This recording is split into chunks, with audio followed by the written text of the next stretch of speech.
everybody, what's up? We're out in the garden again. It's like 6 something in the morning. It's cold, it's raining. I don't even know why I'm out here really. I mean, only like 3 of y'all watch this, but hey, whatever. Shout out to those 3 people watching this. You're awesome. Now, since I'm obviously not a morning person, I thought I'd go ahead and do a color combination that I wouldn't usually do.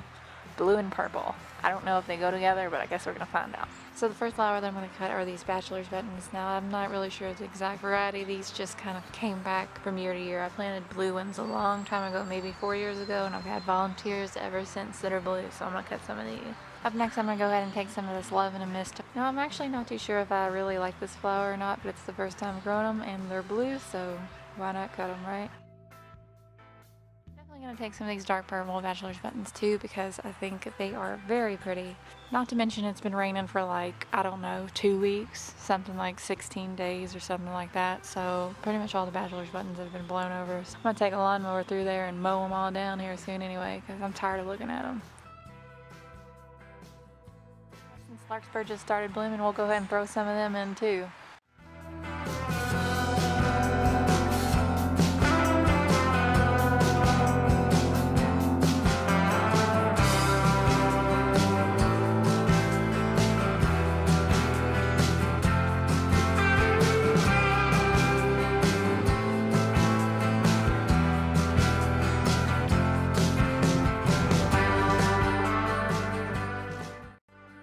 Thinking outside the box a little bit. I don't really know how I feel about it. I feel like they kind of go together. It just started raining again and my camera's soaked and I'm soaked. Let me know what you think about this down in the comments.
We're back in the garden, of course. Where else would we be? I thought since these larkspur are blooming and they look beautiful, we can go ahead and make a bouquet with them as long as we don't get stung by a giant bee.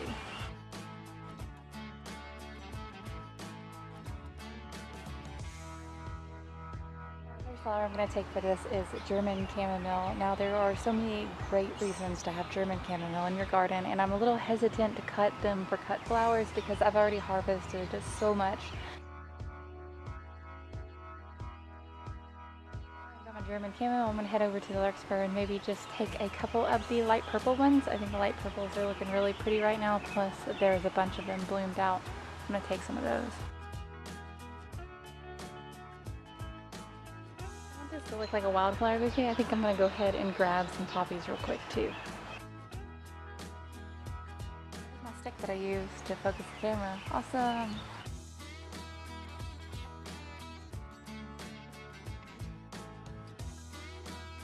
is looking sad as ever. It's totally my fault. Nobody here to blame but me. The chamomile has definitely had a rough time. It does not like hot weather, and it's about, I don't know, 89, 87, something like that here right now, so it's not very happy at all. I think this will all perk up once I get it into a vase. But overall, I really love this combination together. It has this really nice wildflower vibe, and as soon as this larkspur gets some longer stems, I think I'm going to be really happy.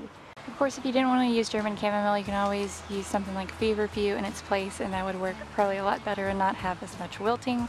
That's definitely one of those problems with going out in the field and doing a bouquet for you guys, is that there's no conditioning time, there's no special treatment that the flowers get, and they wilt a lot faster when I do these. So if you were doing this at home, make sure you do all the proper steps, conditioning your flowers and treating them good, keeping them in a cool place and all that.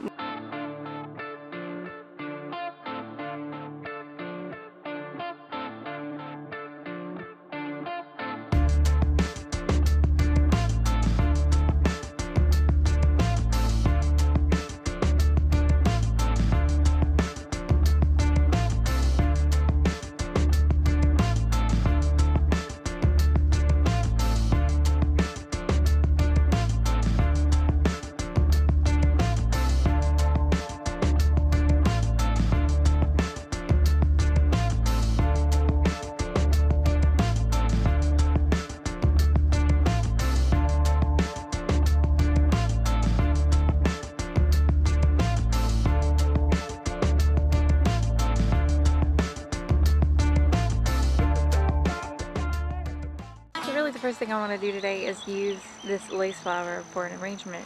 Sorry if it's a little bit out of focus, but there's a lot of stuff going on here right now. This plant is about 6 foot tall. This was one of the plants that reseeded itself last year and grew as a biennial. Since it grew as a biennial, it is huge. Now when it comes to lace flower, it's important that you only pick what you absolutely know to be lace flower, because it looks a lot like poison hemlock. And that's why I said you always need to do your research, because you do not want poison hemlock. Don't pick anything you don't know what it is. Another important thing to note when you're handling lace flower is that it does cause photosensitivity, which just means if this sap gets on your hands and your arms and things, it could cause irritation and rashes and other unpleasant things. So make sure you're always wearing your gloves, make sure you're not touching your face and eyes, and make sure you're always washing your hands, that kind of thing.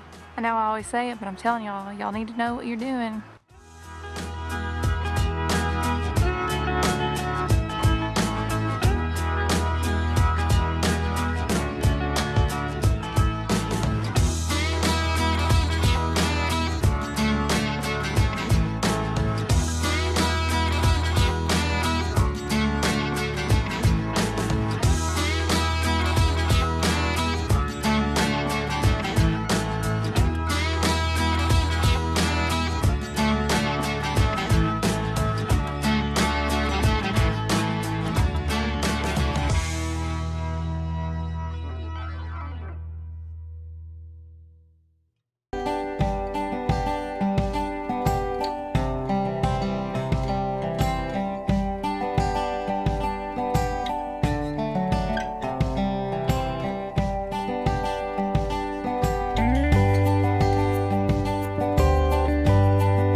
Everybody, what's up? Back in the garden again. Gonna do some flower arranging today. Now it's not fall yet, but it definitely looks like it. We're gonna take some marigolds, some dahlias, also have some of that winter wheat that we dried out earlier in the season. There's a video for that. And some quinoa. Now I'm not gonna eat this quinoa. I'll go in more into that later, but I'm just gonna throw these into a vase and see what we come up with.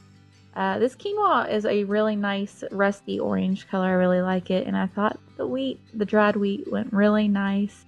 I went ahead and added some rudbeckia to that because I thought it needed some kind of shape. I don't know.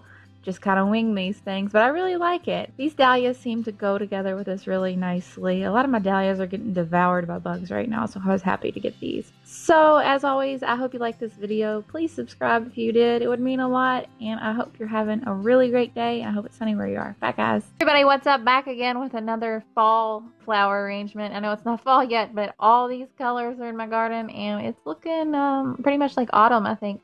I have these torch Tithonias. The butterflies absolutely love these things. So do the hummingbirds. I'm going to take some rudbeckia. A good friend of mine calls these rudbeckies. She came over and she said, "Oh, you got rudbeckies." And I was like, "What?" So I guess I'm going to call them rudbeckies from now on. Some winter wheat that we dried for our reeds, and I'm just going to put them together. When I make these, I just cross the stems over. I'm not an expert. I really honestly don't really know what I'm doing, but I'm trying to learn. So that's about it. I hope you really like this one.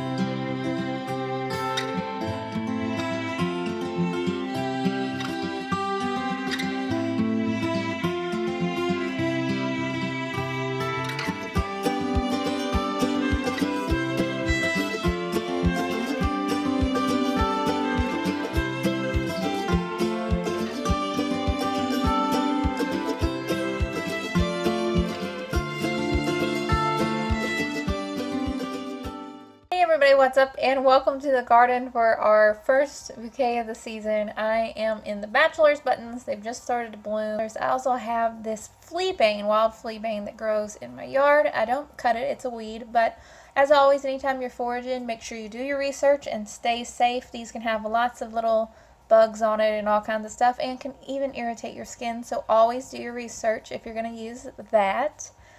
Vegetable gardeners might want to look away because I'm getting into my shell peas for some foliage. Now these wilt very quickly, but once you get them into water, they do bounce back, so don't be alarmed when you see these wilts. They recover. I just love these mini daffodils. They smell like a rich, just vanilla fragrance, and they fill up the entire house. They are one of my absolute favorites. All I'm going to do is cross the stems over like an X pattern. This is what I always do. I'm not sure if it's right, but this is just how I do it.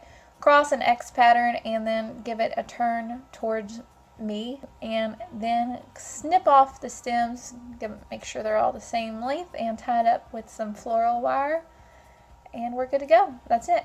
You can see the pea shoots are wilted. Don't worry, they perch right back up. They're definitely one of those ones that you need to condition first, but I was just out in the yard. I didn't feel like conditioning these.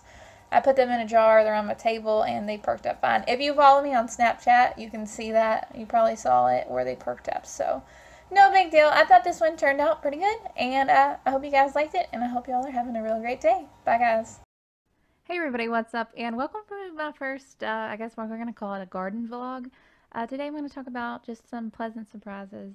This is Sweet William. It is the double choice mix. I don't remember where I bought it from, but I've never been able to grow these things, and you know, I sowed these seeds 2 years ago and I just forgot about them. I said, forget this, I can't grow this right now. It's a biennial, puts on growth the first year and then overwinters and blooms the second year. Well, these reseeded themselves and they are the most beautiful flowers, and I just had to share it with somebody. They have this beautiful, I would almost describe it as a light vanilla scent. If you know what hyacinths smell like, I would say it's a much milder version of hyacinths. You know how some of those are really strong and in your face. These are just a gentle, just lovely fragrance. So I thought I would just go ahead and make an arrangement for myself today because, you know, sometimes you deserve it. Sometimes you need an arrangement too. So I had these roses that the stems weren't very long, and I was like, well, I'm not going to be able to use those in a bouquet anyway, so I'm going to put them in a jar with this. And I am so pleased with how the color combination came out. The roses I used were, I think it was Queen of Sweden and Lady of Shallot or Shallot, I don't know. They're David Austin roses. I've had them for about 2 years, so I mean, the plants aren't very strong yet. But the roses in combination with this Dianthus is just, the scent is so gorgeous and beautiful, and I really like the colors too, so I had to share. I hope you guys are having a really great day, and I'll talk to y'all later. Bye, guys.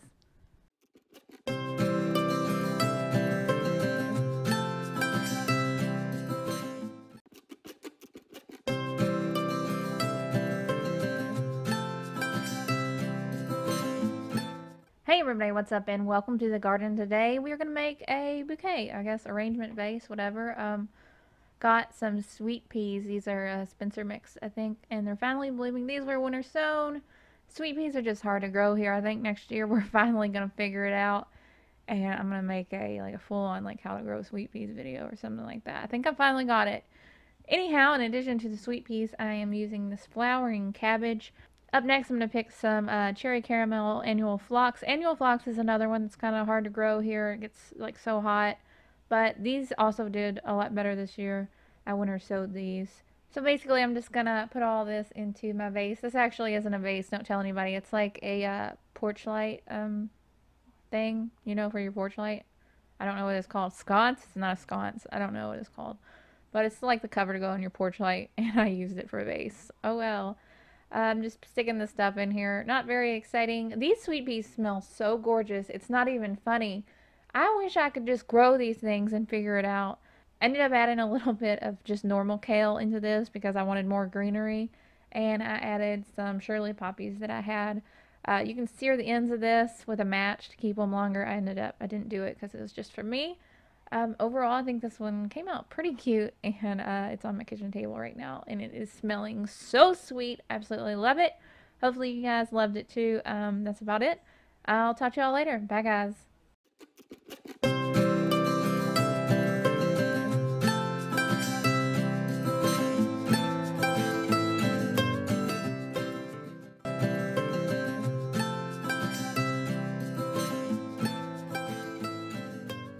Everybody, what's up and welcome to the garden. Today we are going to be making another bouquet. Fabulous, right? I'm sure you guys are probably tired of seeing it by now, but I love these little double feverfews. This is the White Wonder feverfew. So cute. I got this from Renee's Garden, I think. Pretty sure that's where it came from. Not a sponsor. I feel like I always have to say that because, I don't know, affiliate links are not my thing. I mean, every once in a while, cool, I get it, but just every single video, sorry, I'm not into it. What was I talking about? Why am I so easily distracted? Okay, we're going to make a bouquet.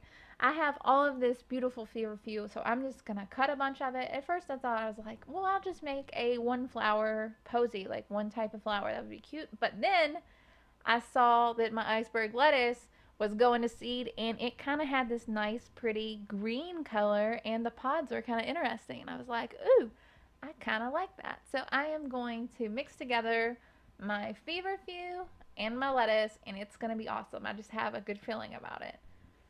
After I did that, I felt like it just needed a little bit more, so I quickly looked at my cilantro that had gone to seed and was starting to make my coriander seeds, and I added a bit of that, and it added a nice kind of texture that I think it needed. Overall, I know this is not the most exciting arrangement in the world. It's just kind of white and green and this kind of yellow centers of the flowers, but I think it's pretty nice. So this one's going to go live in my kitchen, and I'm going to enjoy looking at some fresh cut flowers for the rest of the week. Hopefully you like this video. I know it was a quick one. It always seems like it is. I hope y'all are having a real great day. I'll talk to y'all later. Bye, guys.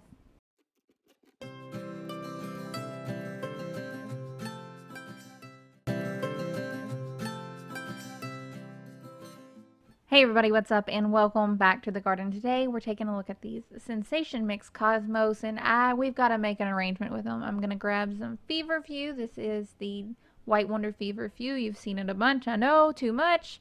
Sorry, it's just still blooming and I think it's really nice. Anyhow, I'm going to mix this feverfew with these cosmos. Cosmos are an annual. They're super easy to grow and they're great for cut flowers, even though the petals are a little bit delicate, so do be careful. You'll see a couple of mine actually lost their petals. Anyhow, looking around for greens, I noticed this nice green auroch. I took some of those, and I also grabbed some of my red shiso. Now, the shiso, it's very hot outside right now. It's about 93. It began to wilt immediately as soon as it left the water. It did perk back up, but that's just something to take into consideration because, you know, some of these things wilt really fast. Some of them don't. Some of them are more hardy. So that's about it. I hope that you guys like this one, and I hope that it was somehow helpful. If it was, don't forget to comment and subscribe and everything. I love hearing from you guys. It really is one of the reasons that I keep going. So that's about it. I'll talk to y'all later. Bye, guys. I wanted to show you guys these awesome chrysanthemums. Hello, success. Woo! I can grow chrysanthemums. Kinda, not really. This technically isn't how the chrysanthemums are supposed to look because they're laying all over the ground and I didn't disbud any of them. And they're in big sprays, but I don't care because I still think they are absolutely gorgeous. And this is the first time I've seen them bloom, so this is a success. No matter, like, this is a success. So even the bad parts are good parts. No? Okay. Anyway, I thought we would make one last flower arrangement for the season since frost is going to be here in no time. And I had these really pretty chrysanthemums to look at. So I kind of was trying to figure out a color scheme, and I went with oranges and purples. And you'll see later, I had this really, really nice Cafe Au Lait dahlia, and I just couldn't resist sticking it in there too. And I think it kind of just threw the color balance all out of whack. I don't think this color coordinates at all. But you know what? This is the last one of the season. I want like all the pretty stuff in here. So I'm going to use it. First thing I did was grab some shiso. The shiso is already starting to kind of dry out because it's, you know, fall. And it's a lot more papery than I had anticipated. It's got this kind of nice bronze color too. I'm just using this plastic vase that came from one of those online flower delivery people. That's a whole nother story. We won't get into that. And I'm using some of these. I think these are the apricot cordiae chrysanthemums. I'm not sure because I didn't label anything because welcome to my life. I don't label things and I'm not organized. So there's that. This orange one might be the paint box variety, maybe. I think the purple is called light purple. These are all from King's Mums. If you've never known where to get chrysanthemums before, the only place I've really found is King's Mums. Not a sponsored video. I'm just telling you where I bought the stuff. So yeah, there's that.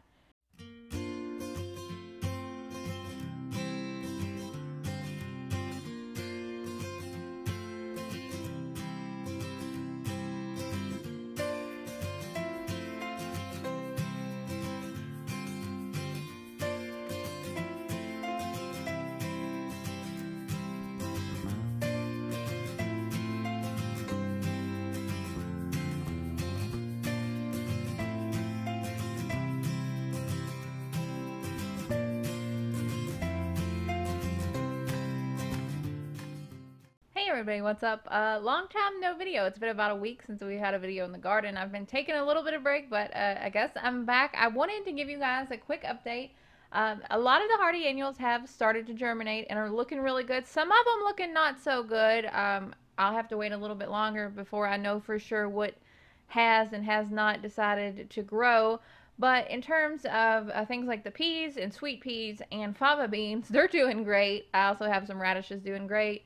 And I transplanted all my biennials finally and planted some ranunculus and tulips. I'm sorry there wasn't a video for it. It's just, you know, things were in a rush and I had to I had to get it done.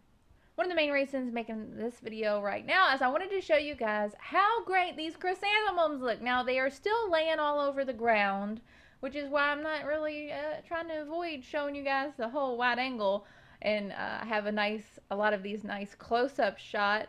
But these things are so gorgeous. I let them bloom for a week. We have not had our first frost here yet. It should be soon, but hopefully these will just keep on blooming right through it. I know they are a little bit tolerant to frost in terms of the blooms. We'll have to see. I have a lot of these. I think they're Honey Glow, these oranges. I'm not quite sure. Don't quote me on that. These all came from King's Mums. They have mum chrysanthemum cuttings.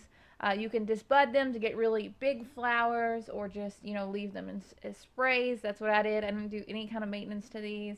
And I am just so happy with how these turned out. The purple ones are called light purple, I think. They're an anemone type flowered one, kind of like a pincushion. Anyhow, I hope you guys really enjoy these. Eventually, I'd like to put together a how to grow chrysanthemums video for cut flowers. I feel like I still have a lot to learn though. But I hope you guys enjoy, and I hope y'all are having a great day. Bye, y'all.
everybody, what's up and welcome back to the garden. Today we're going to be doing something a little bit different. Usually I make bouquets and things like that, but I'm going to try to make a centerpiece. Now, I will be the first to admit I am not very good at making centerpieces, but we're going to do the best we can and see what we can come out with.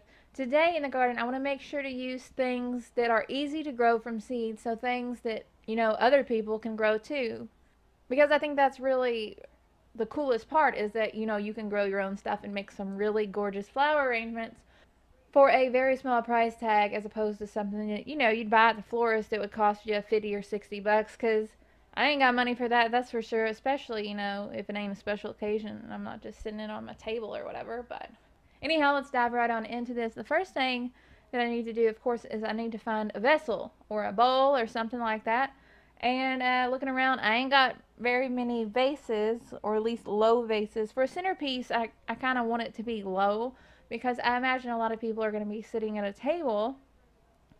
And of course, if somebody's sitting at a table eating or talking or whatever, you want to be able to see the people that are sitting at the table across from you. You don't want a big old huge tall flower arrangement in your face.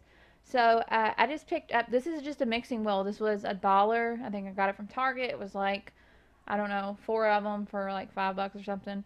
A little bit over $1, I guess. For the most part, whenever I make a vase or a basin or something like that, you have a lot of options. Of course, you can use floral foam if you have that on hand, or if you used it before, you're comfortable with it. So I am just going to use tape to make a grid here. And of course, it wouldn't be a video by me if I hadn't planned ahead and I ran out of tape. So you can see what I was doing though. I was just taking this tape and I was stretching it across the bowl in both directions to make a grid. Ideally, I want this to have little slots that I can place stems of flowers. The tape is really just going to help hold the stems in place, especially when you have a big container like this. It can be a little bit tricky for everything to stand up. This just keeps things from falling over and leaning over. And you'll see a little bit later on the outside where I ran out of tape, you can see how the basil filler there kind of falls over. That's really just my fault. So the first thing I'm going to do, of course, is I'm going to pick all my materials. For whatever reason, it's always hard for me to anticipate how much of things that I need when I make these.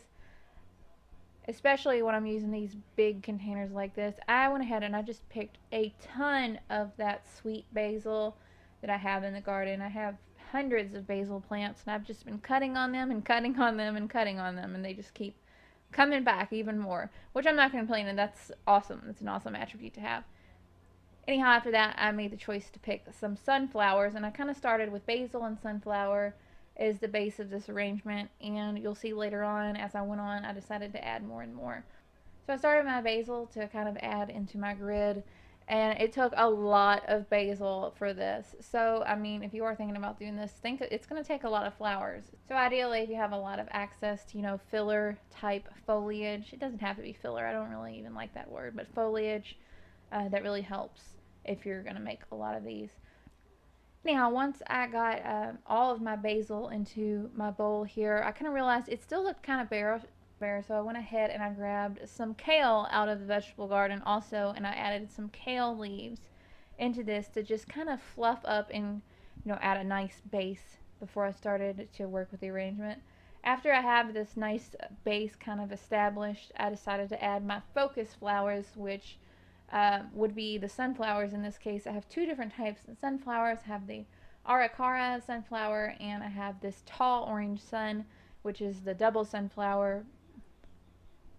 What I like about that one is it has a branching habit, so you really do get a lot of blooms compared to, like, the teddy bear double sunflower. So adding the sunflowers can be a little bit tricky. These are side shoots, so the heads tend to be a little bit more droopy and heavy, so it was really important that I cut the stems to the right length and I let them kind of just nestle in there. If I was using a more adapted, like, florist sunflower, say something out of the Pro Cut series, it's much more likely that that would have been able to stand up and the head would have faced forward like I liked. That is one advantage to, using those sunflowers that are specifically bred for cut flowers instead of the heirlooms like I have here, as they're a lot sturdier. But we'll save that for another video. I think I could talk a lot about the advantages and disadvantages of sunflowers when it comes to that. Anyhow, once I finally got the sunflowers in there, I was like, this is looking kind of bare still. I'm not happy with how this is looking. So I decided to head back into the garden and actually grab some of my golden giant amaranth, which is great to have on hand. It is such a neutral color. It's kind of warm, and it really does blend in with a lot of different combinations that you might have in terms of flowers. It can definitely add texture and height to things. It is one of my favorite things to have for flower arrangements. So of course I went back and I added some amaranth to this flower arrangement, and I think that really helped. It just gave it a little bit more body and it started to look a little bit fuller. After that, I realized I didn't have any kind of height. I mean, of course I want to keep a centerpiece low, but the way I was arranging this, it didn't really have any kind of height. So what I did is I went back and I looked for things that would give a little bit of height, and I decided to add some tomato vines. Now I know everybody who grows tomatoes for like to eat are like, no, what are you doing? Why are you doing that? I have tons of tomatoes, don't worry. Just adding these tomato fruits and tomato vines is just a real nice way to give a pop of color and you know, texture and height. And I think it's really cool the way it looks. So I added just a few tomato vines, and last but not least, I decided to add a couple branches of the tithonia that I have in the garden.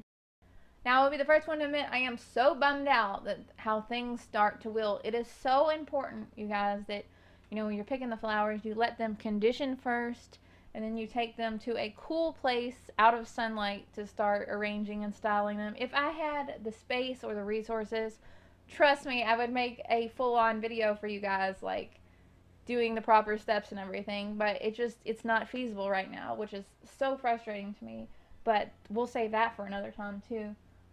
Anyway, the flower arrangement that I started to make here almost started to wilt immediately. It's too hot. It's so frustrating. So my tithonia pretty much kind of just bleh, wilted. But I know for a fact you can use tithonia as cut flowers as long as they condition. It's not a big deal. Overall, even though I was kind of frustrated by this arrangement, I always get frustrated by centerpieces. It's one of those things that takes time and practice. Overall, I think it turned out pretty cute. And definitely really like colorful and vibrant. Definitely something maybe you'd see in the summer, fall, you know, those hot colors. I'm just going to have to keep on working on my floral skills, I guess, and see what we do in the future. Hopefully it'll get better and better.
Hey everybody, what's up and welcome back to the garden. Today we're going to be doing something a little bit different. This is kind of like a, I don't really know what to call it, a fresh flower bracelet, wrist corsage. I don't know.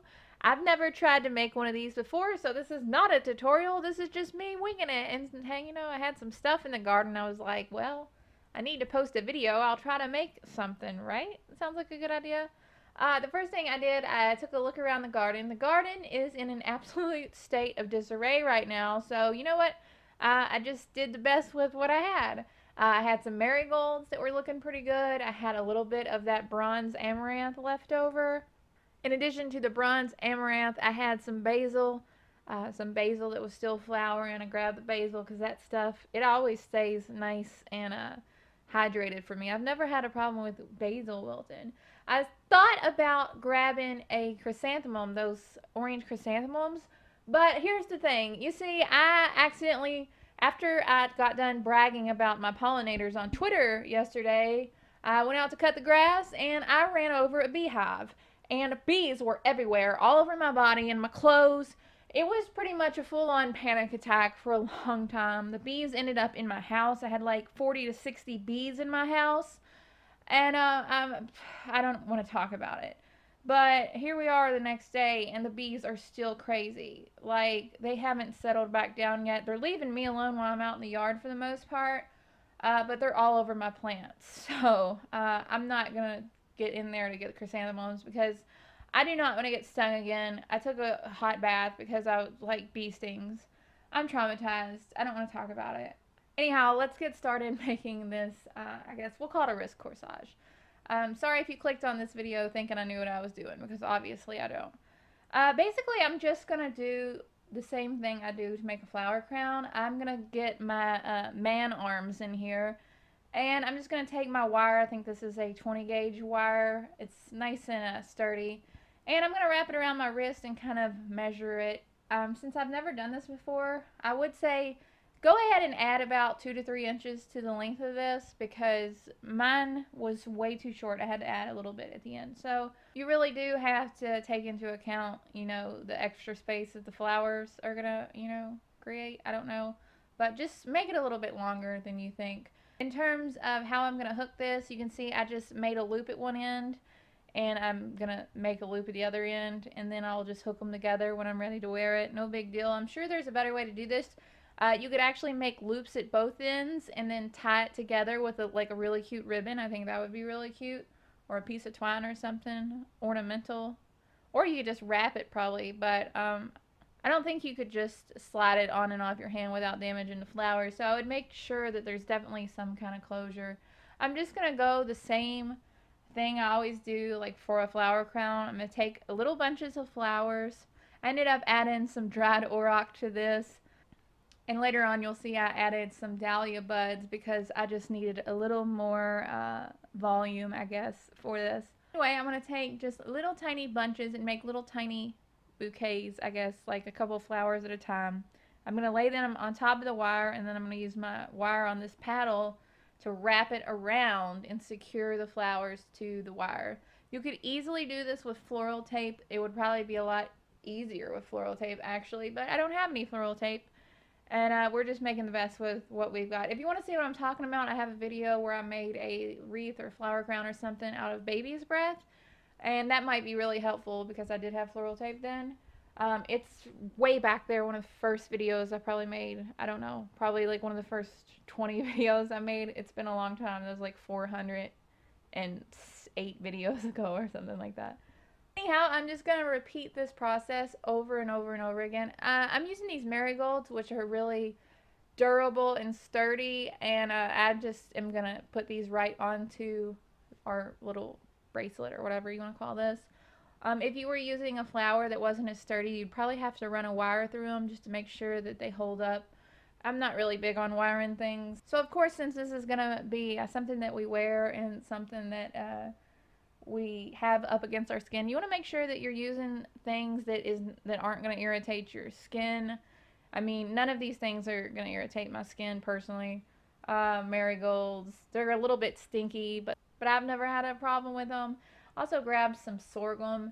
there at the end because I needed some little extra to put in there. That's really about it for this video. I actually think that this one turned out really good, especially since I've never even tried this before. I was just staring at the backyard and I was just like, well, what can I make? I don't know. And decided to do this. So I think this one turned out pretty cute. It's a little bigger than I had expected, so if you're going to make one and you want it smaller, you might want to add less things. It was a little bit bulky, but overall, I really like it. I'm sure if you had some kind of event going on and you needed a cute, dainty looking thing, it would probably look a lot better on you than it does on me. I think it's really funny that I love to make all this stuff, but I never feel like any of it would ever look good on me in any scenario. It's funny. But that's really about it. Hopefully you liked this video and hopefully it was somehow helpful. I'm not really sure if it was. If it was, I would love it if you would hit subscribe. I would love to have you making new videos on the regular. If you don't know how to subscribe, just you see that button that says subscribe, click on that, and then there will be a little bell and you can click on the bell. And then you'll be like, hey, new video, go watch it, please. Anyway, I hope y'all are having a real great day and I'll talk to y'all later. Bye, guys.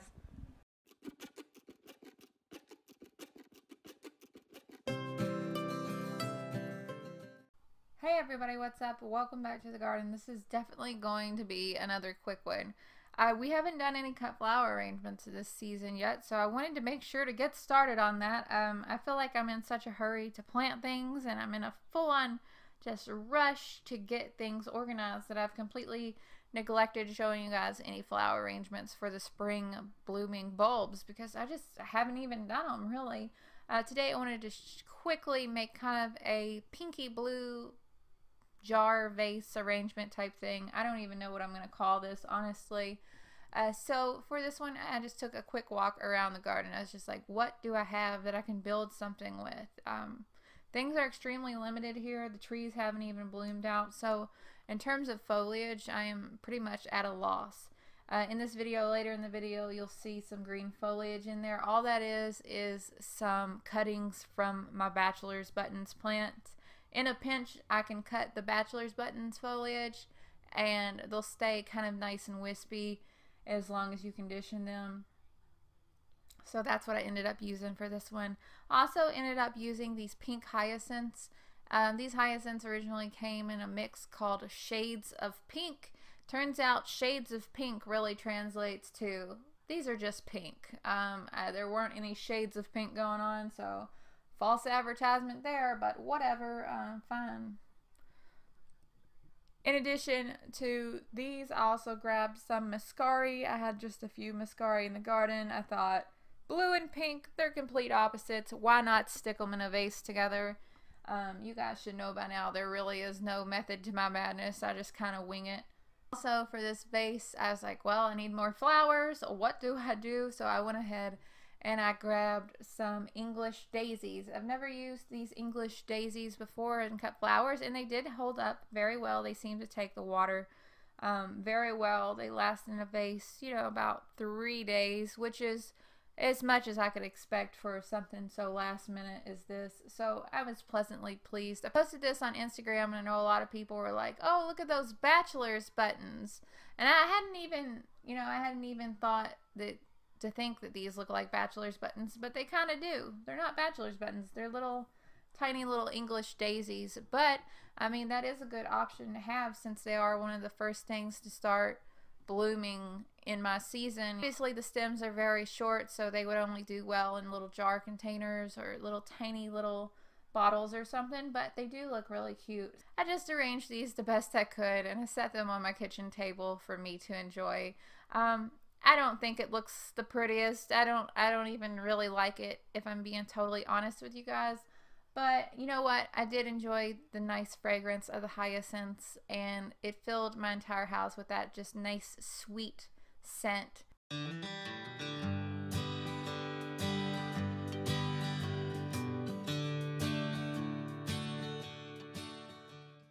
Hi everyone, what's up, and welcome back to the channel. We are out in the garden once again today, and we are going to be picking a cut flower arrangement. Now it's spring, the flowers are in full bloom, and I really want to focus on something that's kind of soft pastel and pink.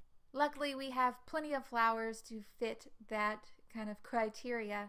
So the first thing I'm going to do is I'm going to look around and find some ranunculus. This year I have these lovely white ranunculus that you guys have already seen, and I'm going to pick a bunch of these. Now these are looking really great right now. The aphids are gone. They are nice and full and ruffly. The blooms are nice and tight because the weather still is a little bit cool. These will look a little bit worse once the weather has warmed up, but for now they are perfect. I'm going to pick a bunch of those.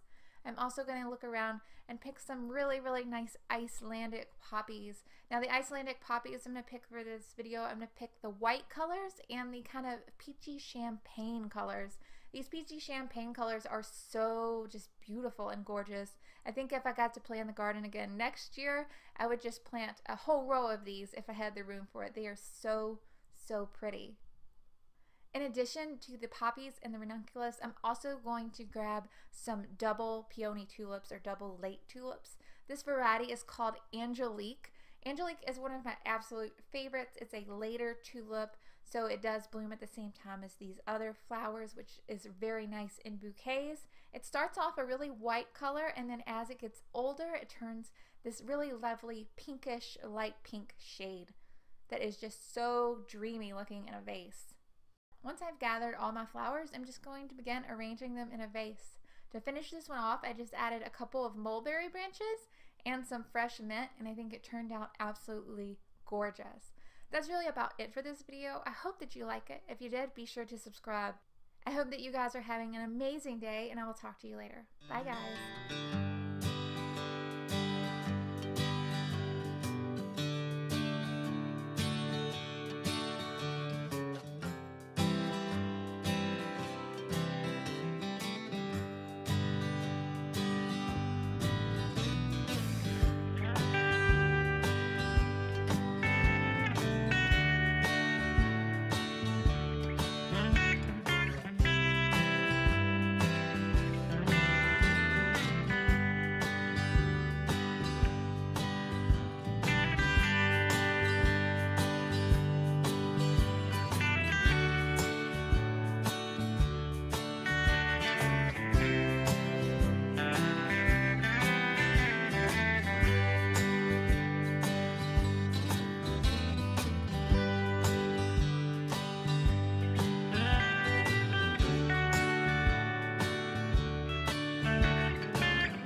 What's up? Welcome back to the garden. It's Tanya. Today we're gonna make a quick bouquet. I didn't really plan on doing that today, but I mean, let's just face it, the weather's so nice, I have to make something. Okay. So I guess let's just see what we have. Alright, so this one's fairly obvious. We have to pick ranunculus. Oh, I'm gonna sneeze. Somebody's got a barbecue going. Achoo. I'm gonna be seriously bummed when these are done blooming. They are so pretty, guys. They're so fluffy. They're so perfect. Ah! Okay, for this one, I think we're going to do something a little bit different. We're going to go for purples. So what I think I'm going to do is I'm going to go for these really nice purple pansies. These are from the Singing the Blues mix. And I'm even going to grab some alyssum. These smell really sweet. I think these are the Midsummer's Night mix. I think both of these were from Renee's garden, or I think this one was from Renee's garden. And maybe this one was from Botanical Interest or something like that. But I'm going to pick a lot of these. And I'm going to pick a lot of these, and we're going to see what we can put together. We are with the flowers that we're going to use. We have, of course, the white ranunculus. We have some pansies and alyssum, and we have just a little bit of mint because, let's face it, we always need a little bit of mint for some filler and foliage right now because that is the only thing that's blooming. Whenever I start arranging flowers, I never know where to start, so I usually just start with, you know, the foliage. For the mint, I'm just going to make sure to strip all the leaves off because we don't want any of those leaves down in the water. And I'm just going to kind of build a base with these mint leaves. The reason I'm using these for the base is because the stems are pretty short. I wish they were longer, but we just don't have that much mint to choose from. After I've filled the vase with mint, I'm just going to go and use my alyssum and my pansies and start filling in the rim again. And you want to remove as much foliage as possible, but I mean, let's just face it, sometimes I miss some. And it's likely that you might miss some too, but it's not the end of the world. Now, I know a lot of people might feel a little bit discouraged about using pansies in cut flower arrangements, but I mean, truthfully, look how cute these look in a little jar. I mean, yes, the stems are kind of short and it can be frustrating, but if you find the right jar and the right variety of pansy, they can look absolutely adorable in a cut flower arrangement. All I'm going to do now is finish adding my ranunculus to this, and we'll have an insanely cute little gem jar posy.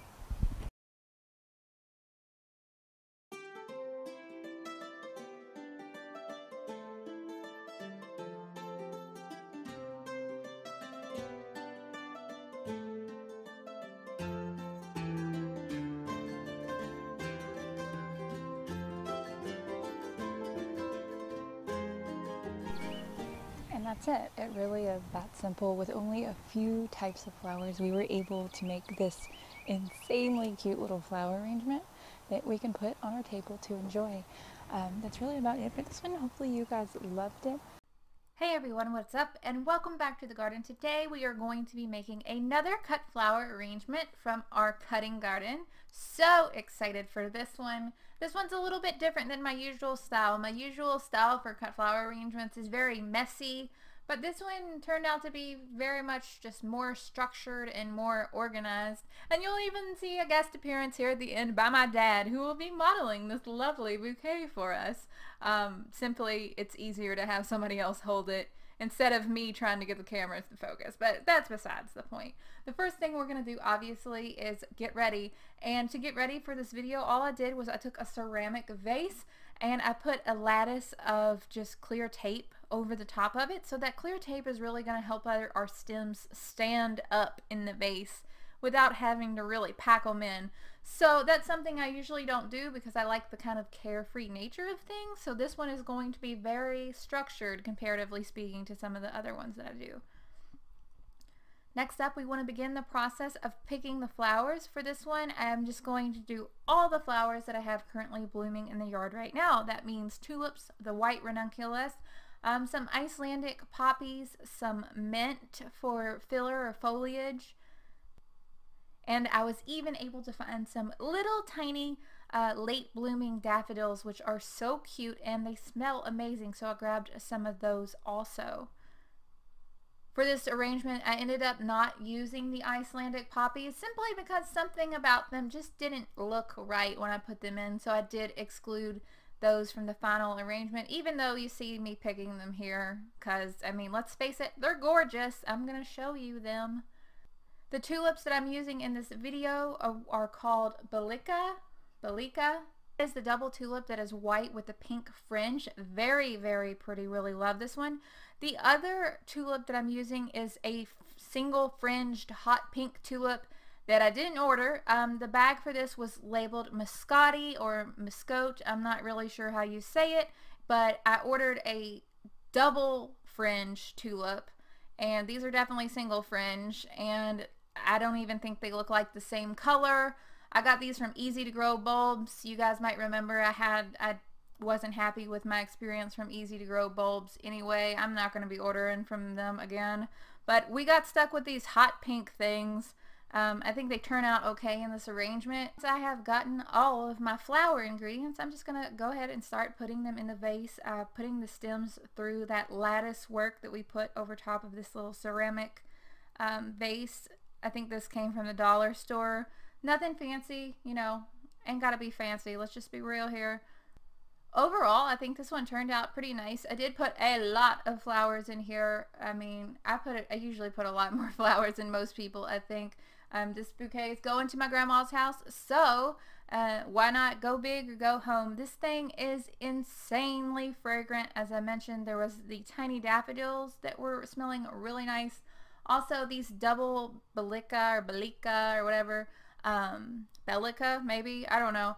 Those tulips smell insanely gorgeous. They are putting out the most gorgeous fragrance. This thing is really kicking. I love it. That's really about it for this video. Hopefully you guys liked it.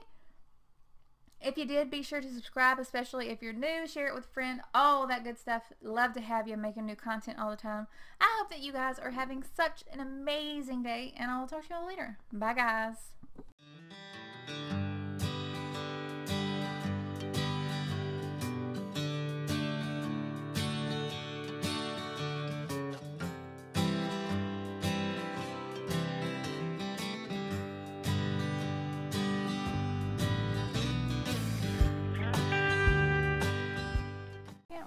what these are called. I'll put the name of them on the screen. I ordered them, I saw them online. I was just like, I have to try those, I have to have those.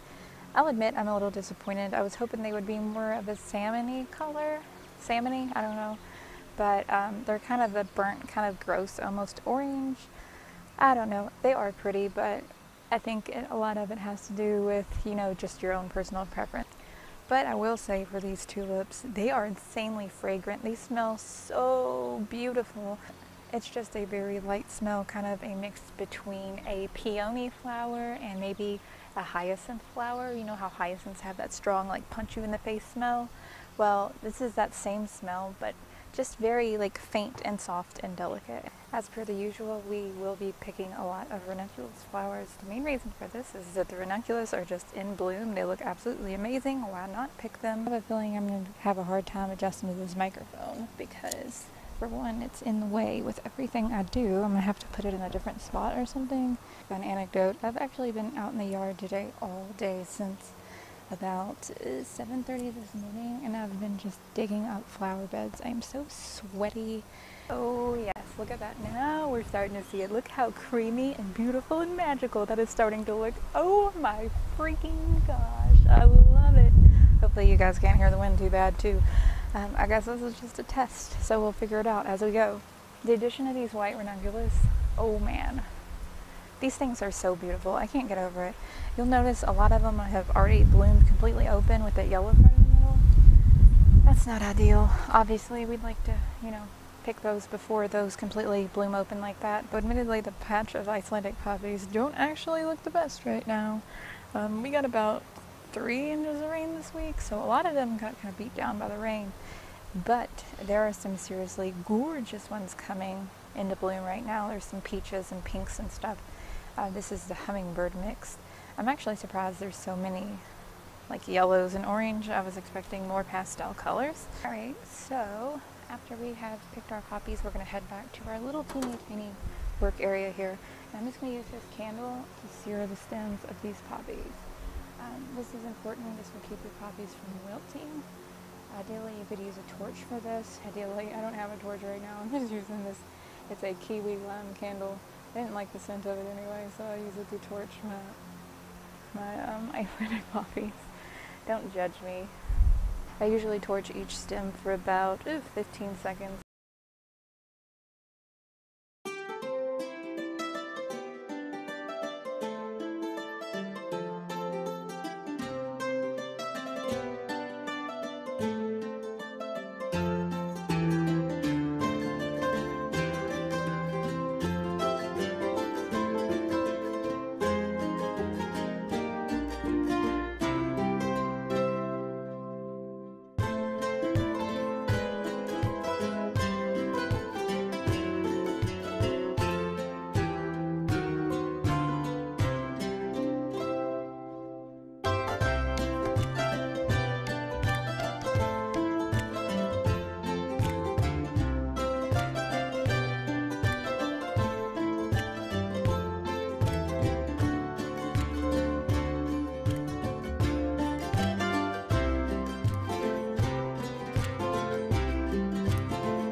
Ta-da! Here it is, all finished.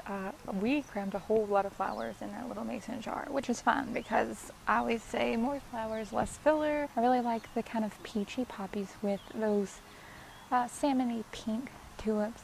At first I didn't think I liked those tulips, but now the more that I play with them, the more actually I think they're kind of growing on me. I think I really like those.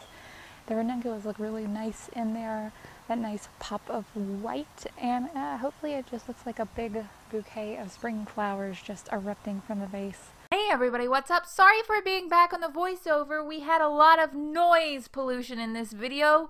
Right in the beginning of it, my neighbor started up a lawnmower and you couldn't hear a freaking thing I said in the backyard. So we're re-recording the audio for this one today. We're going to be making another cut flower arrangement. Beautiful, gorgeous, I can't wait. Obviously we're still going to be using a lot of these white ranunculus because I currently have tons of them and I don't want them to go to waste. I've been cutting them, I've been donating them, I've been giving them away, I've been making flower arrangements, you name it. I've been giving them to people. So getting right into this, obviously the first thing I'm going to do is cut some of these gorgeous white ranunculus, looking good. You can see the centers have started to blow open a little bit. That's mainly just because it has been so stinking hot here. We're already up in the mid 80s already, and that's kind of hot even for, you know, even by my standards for this early in the season. After I have picked a handful of these gorgeous ranunculus blooms, next I'm going to head over to my daffodils. My daffodils are still blooming. These are the last kind of tiny little branching variety of daffodils that I have blooming. Obviously, they're late bloomers. The other daffodils were finished a long time ago. Honestly, don't know what this variety is called. This variety came in a sample box bag thing that I got from, I think it was Meyer, about 3 years ago. It had just had tons of random varieties, but these are super cute and they are so fragrant. I love how sweet and soft and delicate and feminine these daffodils smell, so these are definitely going in the flower arrangement too. Last but not least for this arrangement, of course, I wanted to grab a couple Icelandic poppies. I just picked out some nice little peachy ones. Ideally, I would have had some white ones too, but the white ones were looking really rough. We just had a thunderstorm, and most of the white ones looked pretty ragged, so I threw those out and just seared the end of these peachy champagne colored ones. I think the peach in combination with the yellow matches really well with the yellow in the daffodils and the yellow showing in the ranunculus, so I think it goes pretty well together. Altogether, I mean, I could have just gone with a white color palette. It really just depends on, it's up to you what you want to do. I just simply plopped these things in a vase. I know you guys asked me to give tips, but honestly, there is no method to my madness, especially with this one. This bouquet was kind of last minute. Hopefully you guys like this one. There will be more cut flower arrangements videos coming soon. Hopefully they will be a little bit more organized because the garden won't be so loud, and I'll be able to use my fancy mic out there that I just bought. Anyway, I hope you enjoyed this one. If you're new to the channel, be sure to subscribe. I'd love to have you. We're making cut flowers and growing cut flowers and growing food. We're doing all kinds of stuff over here, so feel free to join. We'd love to have you. Everybody's welcome over on this channel. I hope y'all are having such an amazing day. I'll talk to y'all later. Bye, guys.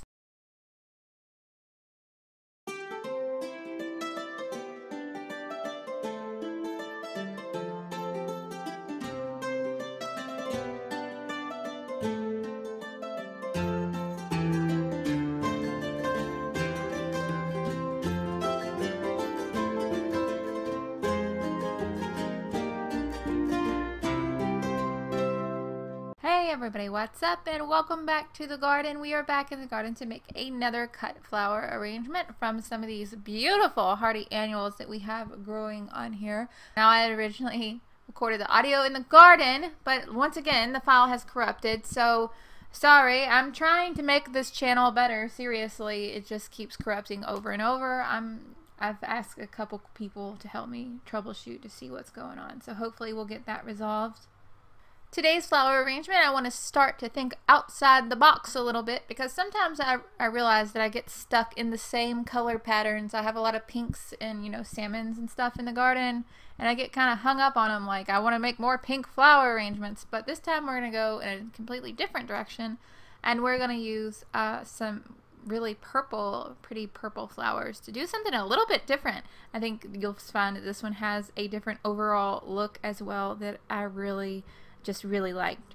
So for this one, jumping right into this, the first thing I'm going to do is I am going to pick some agrostemma flowers. Agrostemma is also known as corn cockle. These things are just so pretty. They sway in the breeze and they're almost fluorescent looking with the outer darker purple petals, and they get lighter in the center. This is the meadless mix that I got from Baker Creek. It's supposed to be a mix of purple and white. So far I've only seen one plant in here that is white, so a little bit of an uneven mix. Purple is probably the most common color that you will see. After I have picked some of that, I am going to grab some ranunculus. I know I've been saying it a while, but the ranunculus are almost through, so I'm going to try to use as many of those ranunculus as possible. For this flower arrangement, for kind of a base at the bottom of the jar, I'm just going to grab a little bit of mint and a little bit of our purple alyssum. Now, the mint is the only green that I have in my garden right now, so that's why I'm using the mint. But the alyssum has just the sweetest, it smells so good. It's so fragrant. So you'll see in the final result, the final flower arrangement bouquet, you can't even see the alyssum because I tucked it in at the bottom. But man, oh man, you can definitely smell the alyssum, and it is absolutely gorgeous. Like, so good. For me, a big allure to, growing your own flowers and making your own flower arrangements is that, the flowers do have a scent. They do have a fragrance. They're not some sterile flower that's been shipped 3,000 miles. They just, you just picked them, and they smell absolutely amazing. So to make this flower arrangement, I'm just going to go ahead and start sticking stuff in this vase. There's really no method to my madness. Usually I just start with the bulkiest flowers first, so in this case it was ranunculus. At the end I went back and I added some bachelor's buttons just to add a little more texture and to add some different kind of shades of purple to this flower arrangement. The bachelor's buttons in this one are from the, I think it's the Classical Magic Mix bachelor's buttons. Overall, I think this turned out really, really well. I think it's absolutely beautiful. This one's going to be given away as always. We're still working on picking all the flowers and donating them, doing all kinds of great stuff with these.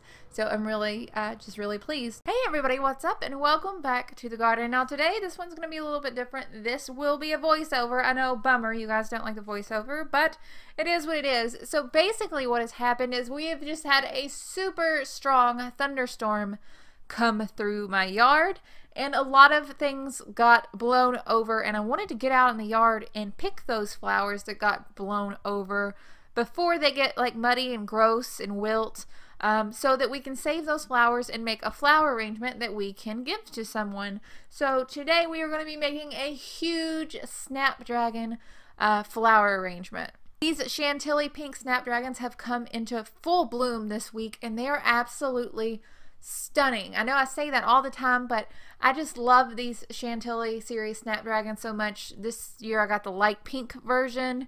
I definitely want to grow the mix next year so I can have more colors to play with for arrangements and bouquets. But you can see these are blooming quite nicely. They're nice and tall, and I can't wait to add these to a big vase. We're going to have a really big vase today. So getting added to the vase are some of my roses. Some of my roses have started to bloom. These oranges are Lady of Shalott, and the pinks are called Queen of Sweden. They're both David Austin roses. The only drawback, these rose bushes are not very old, so the stems for cut flowers are very short, which is a bummer, but I am going to kind of nestle them in the bottom of the vase just so we can have that nice fragrance coming from the vase. I'm also going to add a couple more odds and ends to this vase. Mainly, I'm going to grab a lot of wheat. I grew a lot of wheat this spring so that we could use it in cut flower arrangements, and the wheat got blown over also, so I picked tons and tons of wheat. This is just a winter wheat that has overwintered from a fall planting here in my yard. I think it adds a nice bit of height and texture when we finally start putting this flower arrangements together. Also ended up adding a little bit of bupleurum that you'll see at the end just for a little bit of extra green foliage, because sometimes you need just a little bit of extra green just to brighten things up and to kind of add more color and dimension to things. To arrange this vase, all I did was I started with my tallest flowers first, and since I had the most snapdragons, I just began arranging those snapdragons in kind of a crisscross pattern. And once I did that, I started to add some of the taller pieces of wheat. Then I added some more snapdragons. Then I went back with my roses and kind of nestled them in the bottom of the vase to make sure that the stems were able to reach the water in the vase. Again, these stems are very short, so it's kind of disappointing. But last but not least, I just added those big long stems of bupleurum. And overall, I think this turned out really, really well. For an impromptu, totally unplanned flower arrangement, I'm very happy with this. I think it's absolutely beautiful, and I'll be giving this away, and hopefully it'll brighten somebody's day. Hey everybody, what's up? And welcome back to the garden. We are out in the yard today. We're going to be picking another cut flower arrangement for our nice little mason jar that we're going to end up giving away to somebody. But a lot of things are still in full bloom, mainly the snapdragons. So we're going to make another flower arrangement with just mainly the snapdragons for the base of this. First thing I'm going to do, obviously, is I am going to pick a lot of snapdragons because these things are absolutely gorgeous. If you haven't watched any other videos, these are the light pink Chantilly snapdragons that we planted last fall. I'm just going to go ahead and get me a few dozen of these. Maybe, well, not really a few dozen. More like about 12 of these, about a dozen of these. I've gotten my snapdragons. I kind of need to figure out what colors I'm going to be going with. So I think I want to incorporate the sweet peas. Currently, I only have one variety of sweet pea in bloom. This is called April in Paris is this variety. They are insanely fragrant. These just started blooming, so I only have about 5 stems of these. But the stems are nice and long, perfect for a vase, which I'm really excited about. We're being really successful with the sweet peas this year, the ornamental sweet peas. So I'm going to go ahead and pick some of these. Once I have done that, I'm just going to start arranging my snapdragons in my mason jar, just in kind of a crisscross pattern, trying to figure out what else I want to include. And of course, I think I'm going to go ahead and include some agrostemma as well in this one. I have the kind of purple lavender color in the April in Paris sweet peas, so I think this lavender purple color from the agrostemma is going to look absolutely gorgeous in this flower arrangement, so that's what I'm going to go with. I'm just going to arrange those in with the snapdragons. I'm going to try to position the sweet peas around the bottom edge of that. Stems on these are long, but they're not extremely long, so I'm just going to have these kind of draped over the edge of the jar. To fill up space, what I ended up doing is going back into the garden and grabbing 3 stems of Bells of Ireland. Now, these Bells of Ireland aren't the tallest flowers in my yard, but we were marginally successful this year, so I wanted to grab some of these gorgeous Bells of Ireland and just add them in for a nice, just beautiful, vibrant green touch of color. The green really makes this whole thing stand out as just a beautiful pastel arrangement, and overall I think it turned out really nicely. That's really about it for this video. Hopefully it was helpful. As always, you can leave any questions or comments that you have down below. I'm always trying to answer those. Usually I get to them in about a week, sometimes longer depending upon how busy I am with work and the channel and everything. Believe it or not, these are the only usable ranunculus we could find, and even then I'm going to have to do some picking off the petals that are kind of blemished. That's disappointing. Oh well. So the good news is that even though a lot of the ranunculus have stopped blooming, we have a lot of Chantilly snapdragon blooms. Hopefully as these Chantilly snapdragons continue to bloom and we continue to harvest them, hopefully a lot of these plants will continue to branch out and make us even more flowers. At least that's what I'm hoping. I know a lot of people ask about how I actually move around in here, and it's pretty difficult, honestly. I think these Chantilly snapdragons, this is the light pink, are so absolutely flawless. I've been so excited to see these bloom for so long now, and they didn't disappoint me. These are gorgeous.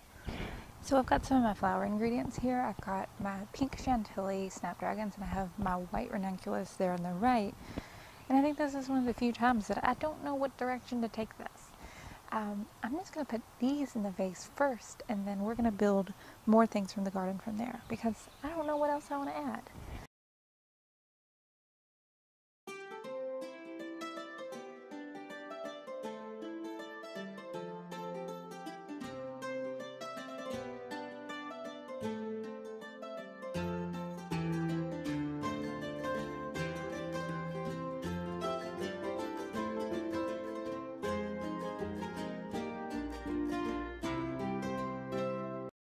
Okay, so I don't know if you guys can see it because I've kind of been hiding this area from you guys, but these are Bupleurum. There are Bupleurum in here. There's a lot of weeds, obviously, but I'm just going to pick a ton of Bupleurum and add that and see what that looks like. So here's a little bit of Bupleurum that I just picked. I gotta be careful not to get the sap on my hands because I have allergic reactions to it, but you can see they are just very unique, the foliage and the colors. Hold on, I'll zoom in on the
Everybody, what's up? Welcome back to the garden. Today we are here to make yet another cut flower arrangement. My main motivation for this one is that the peonies are in bloom, and by the peonies are in bloom, I mean my peony bush that's about 2 years old now has one peony flower on it, so I'm gonna pick it. Even though I should probably let the plant get better established, I'm going to pick this peony flower. We're going to put it in a cut flower arrangement, and it is going to be beautiful.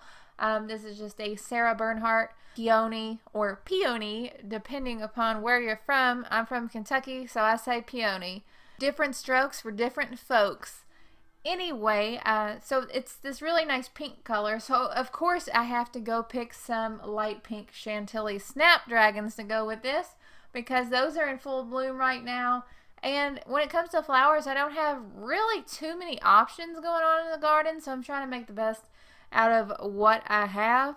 In addition to these gorgeous Chantilly snapdragons, I'm also going to pick some roses. This is my David Austin rose. This is Lady of Shalott. It is just a beautiful bright orange, sometimes creamy orange, depending upon how old the bloom is and what the weather's like. But I'm just going to grab some of these, and this rose bush is still pretty young also, as I've mentioned in another video. But the stems are getting longer, which is good, so we can use those in this cut flower arrangement. So, to start arranging my vase or my jar, all I'm going to do is I'm going to start with my snapdragons first, just because I have the most snapdragons and they have the most height.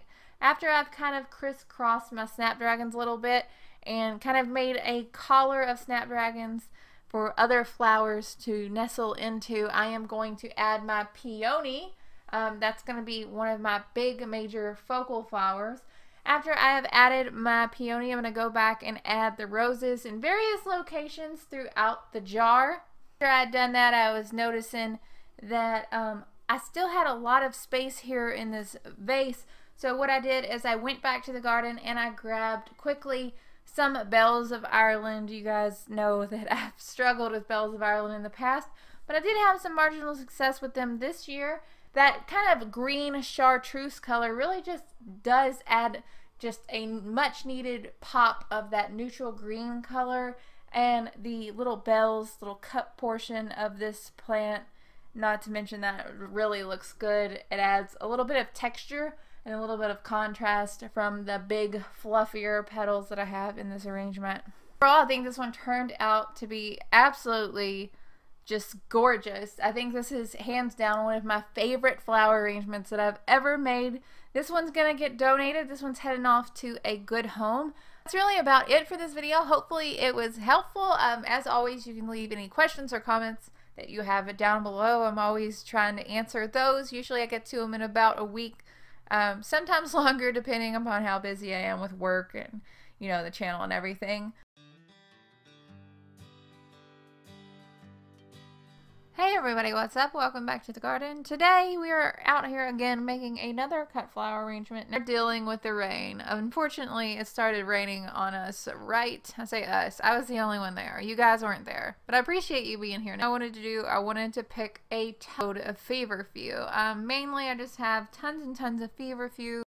Feverfew definitely has kind of a wonky, stinky, funky smell when it gets wet. That's not my favorite, so ideally I don't want to pick, you know, wet flowers, but sometimes you gotta, and that's gonna kind of serve as our base for our flower arrangement. The reason I'm using this as the base is just a nice kind of strong filler. After choosing the feverfew and the larkspur, it really was kind of just me meandering around the garden in the rain trying to figure out how I'm going to complete this arrangement. And I also grabbed some wrinkled, crinkled cress. And by some cress, I mean I grabbed a ton of cress because it's got that nice kind of feathery foliage. The seed pods look really nice. I really enjoy using these feverfew and the cress together. I really like the kind of light, airy nature of the arrangements.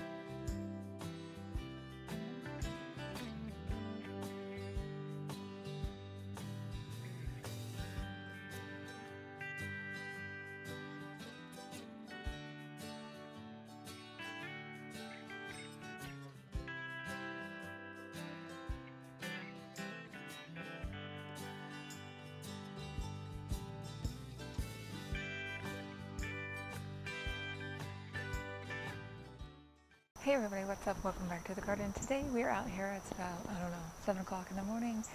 It's supposed to thunderstorm all day, but I wanted to make some flower arrangements and I need to pick these sweet peas before they get rained on. In general, sweet peas don't last very long in the garden anyway, so I wanted to go ahead and pick a lot of these. They are just so fragrant and they are so beautiful.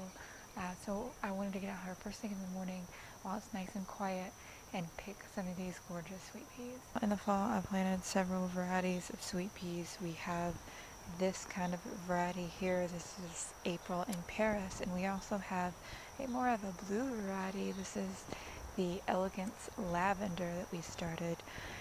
There's also some Moncherie. This is the pink that we have down here. I planted some Turquoise Lagoon, but I don't see any of those, so I'm wondering if they actually made it through the season. I'm starting to think they didn't make it through the winter. For this arrangement, I'm just going to use this larger mason jar, but check out all of those mulberries. I have mulberries everywhere. They're staining everything. I guess that's the one drawback about a mulberry tree. So this is my small little area of Love in a Mist Nigella. Basically, there are a couple different types of Love in a Mist Nigella in this stand. We have, oh, there's a wasp. Please don't sting me. Don't want to get stung by a wasp this morning. I'll talk from over here. Anyway, basically we have the solid white ones. I think those are called Bridal Veil. The variety is Bridal Veil from Renee's Garden. And we have the white ones with the blue streaks. Those are the Delft Blue. Those are very popular. I really like the Delft Blue. We're going to pick some of both, I think, for this arrangement, since we do have that blue as soon as this wasp gets out of the way. Here are the better close-ups of the two types. I'm not going to put many in just because the bees are being really territorial over these this morning, and I don't want to get stung this morning. You can see the Delft Blue with the blue specks here, and you can see the Bridal Veil. It's just a plain white. There is kind of some streaking. It's very pretty. I'm going to add these to my cut flower arrangement. Alright, so here's what we have so far. Just some sweet peas and some Love in a Mist. I'm not sure I like the way this is looking. I'm going to have to find something else to put in here. You know, color choices in the yard are actually really limited right now. I think the only option that we actually even have is this White Wonder Feverfew. And you can see it's getting pretty windy now. It's going to rain sometime soon. Oh, it's a shame. I really love making cut flower arrangements, but it seems like the time that midsummer rolls around, the mosquitoes are so bad out here. So here's the White Wonder Feverfew. We grew these from a fall planting. You can see they're nice and double and cute, and the sprays are really big, so I think this is going to look really good in our bouquet too. So let's go put that in. I always love coming out in the garden real early. You can see all of the pumpkins, all of the flowers are wide open, ready to be pollinated. Haven't seen many pollinators though, just a couple wasps. See over there to the right are all my other little flower arranging cups. I need to wash those. Most of those have like mulberries in them, because I'm right underneath this mulberry tree that drops mulberry. It just drops mulberries everywhere. It's such a mess around here.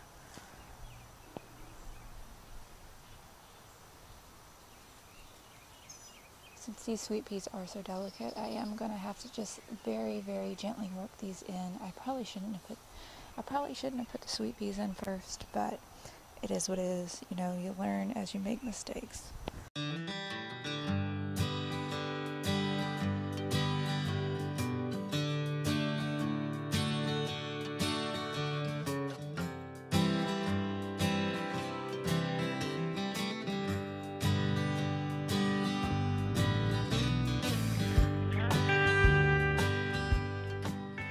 And there we have it. I like this. I think it turned out pretty cute. I was kind of worried about it, that I wouldn't like it when I was putting it together, but you can see we have the sweet peas in there making a strong fragrance. We have the white feverfew that is just kind of a nice little cute little filler that looks really nice and will have a long vase life. Of course, we have those Love in a Mist.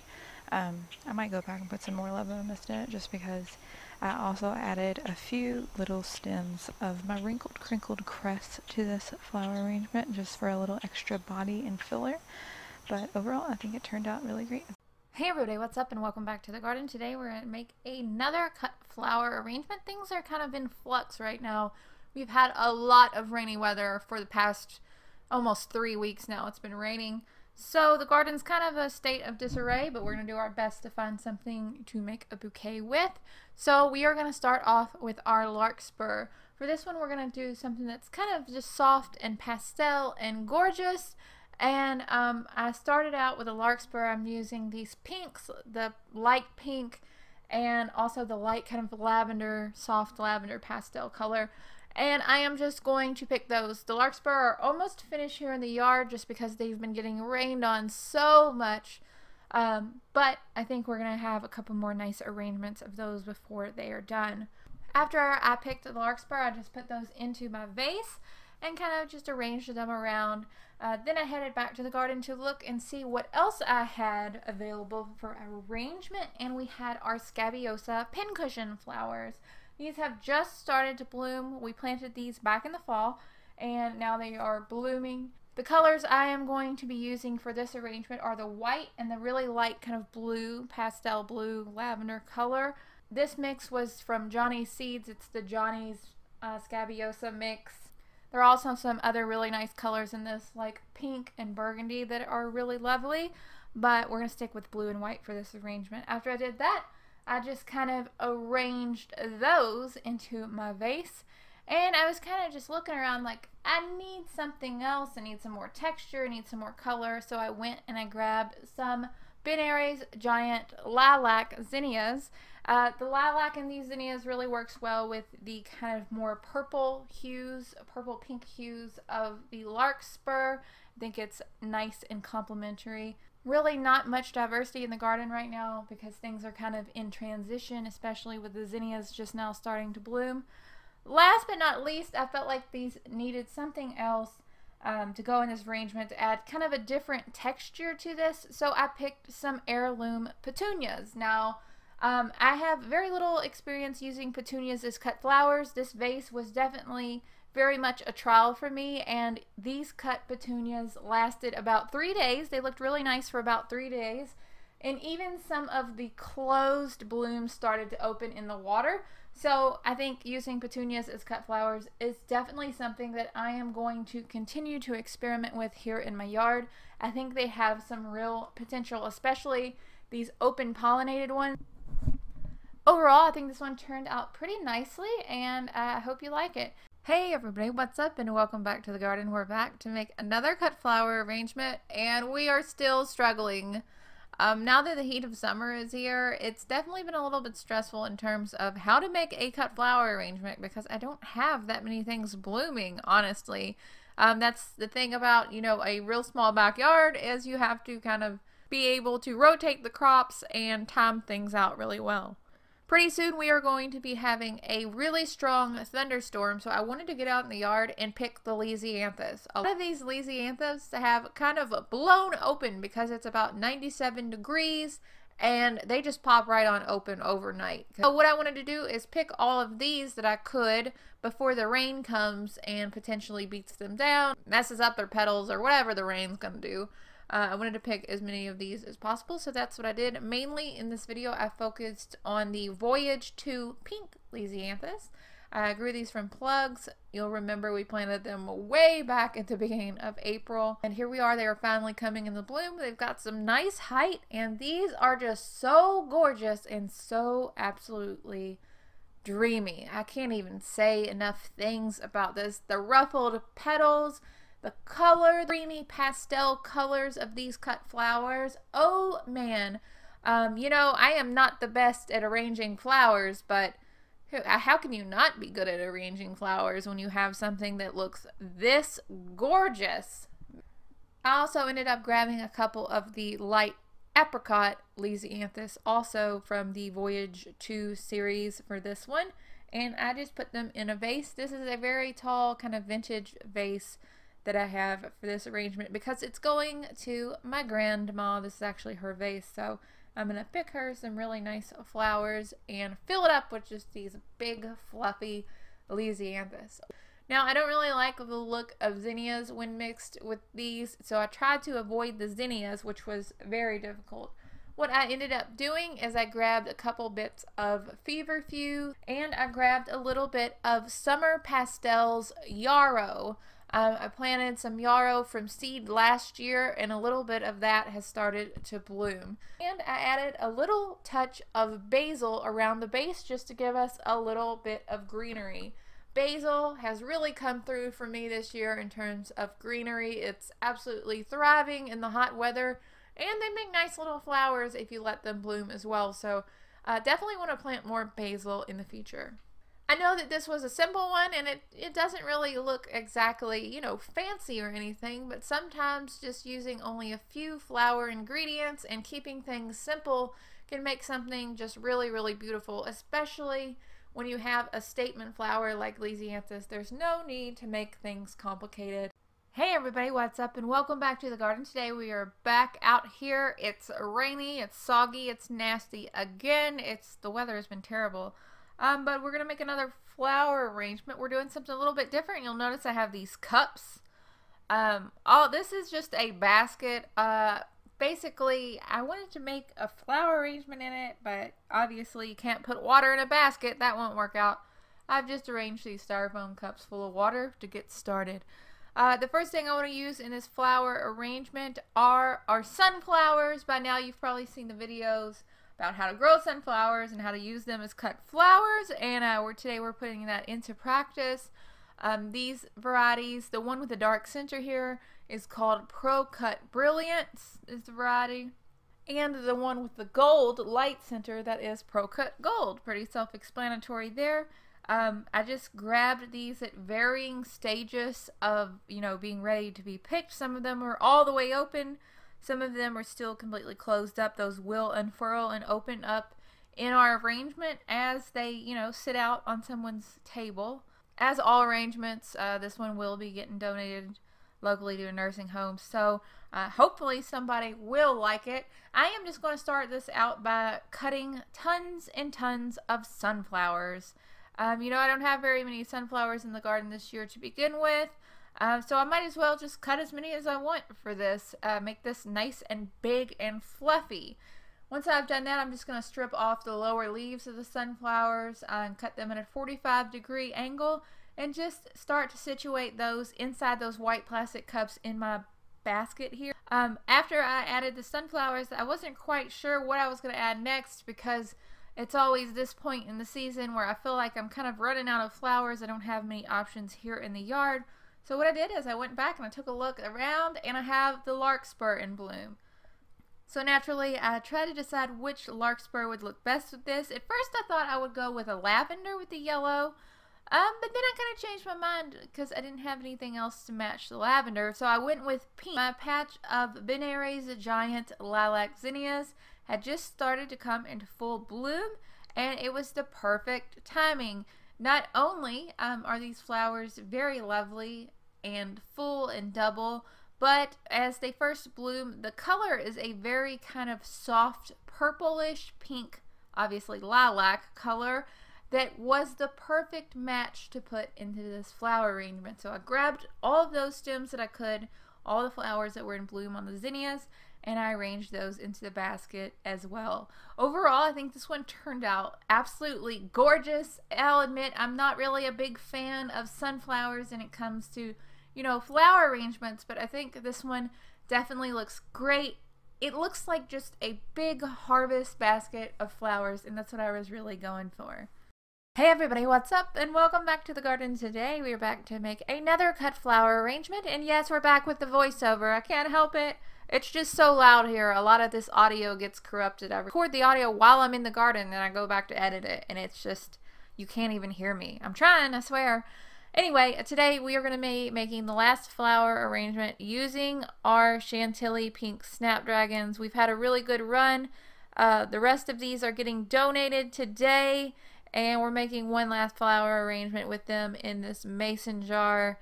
I really enjoyed having these. I think they were absolutely beautiful, but you know, we can't keep them blooming forever.